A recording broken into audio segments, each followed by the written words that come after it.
Hello, today I want to talk about sleeping and how finding your sleeping rhythm can boost your health and your earnings. I am sure that by this time you have heard many entrepreneurs and productivity gurus say that to reach peak performance and to earn lots of money, you have to wake up at 4 o'clock in the morning. Do you know who else wakes up at 4 o'clock in the morning? The baker who goes and bake their donuts at the local Tim Horton or Dunkin' Donuts. You know who else wakes up at 4 o'clock in the morning? The garbage collectors that clean our cities every day.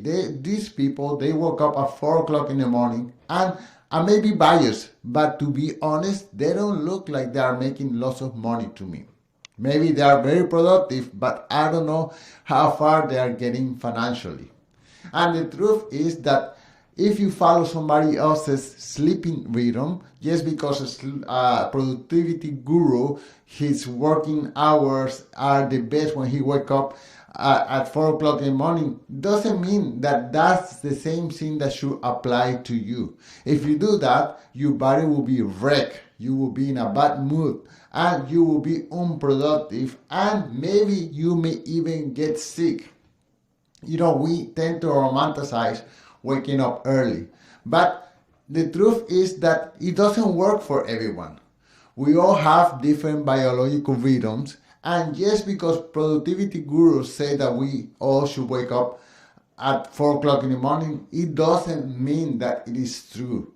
I have heard so many other myths by all these productivity gurus, like taking cold bath. Are you kidding me? I'm not gonna jump into a cold bath. Making your bed. Yeah, this is something that my mother would say. Writing a gratitude journal, meditation, following a yoga practice, praying. I know many people who do all these things and they are struggling in life. So I don't think there is a direct correlation between meditating 2 or 3 or 4 hours every day, and your financial well-being. Now, all this of course sounds sexy, but it's mostly a myth, and we are all different and we have different productivity outcomes depending on our rituals. All that to say that you should wake up whenever your body feels like it's time to wake up, and you should go to bed whenever you are tired. Also, don't try to prolong it. You are tired and then you're going to stay an extra 2 hours watching Netflix or something like that. No, if you're tired, go to bed and that's it. I'm going to share my sleeping schedule, and hopefully you will share yours. So my sleeping schedule goes like this. I usually go to bed at midnight and I usually wake up at 6 o'clock in the morning. And sometime mid-morning I may take a 1 hour nap. And this is how my body works. This is what works best for me.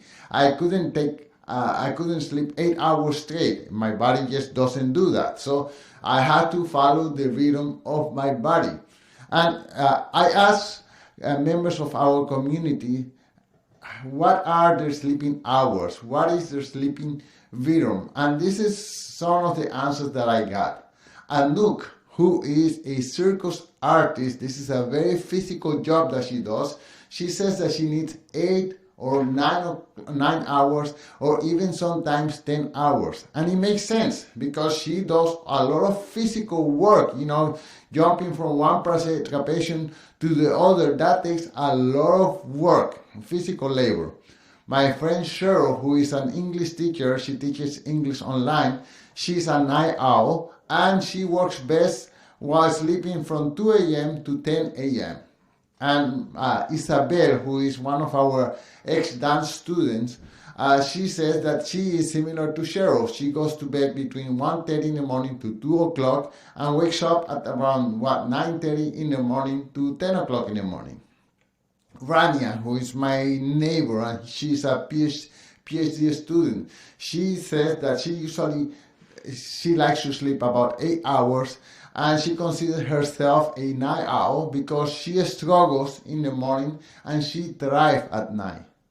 Louis, who is a friend and who does physical labor, he's good with 5 hours. He goes to bed at midnight and he wakes up at 5, and that's it. With 5 hours, he is good for the day. So we all have different sleeping rhythms, and yes, in order for us to achieve optimum performance, optimum awareness, and to increase our revenues, we just should follow our sleeping rhythm. Now, I turn the question to you. How many hours do you sleep? How many hours do you need in order to feel alert and full of energy?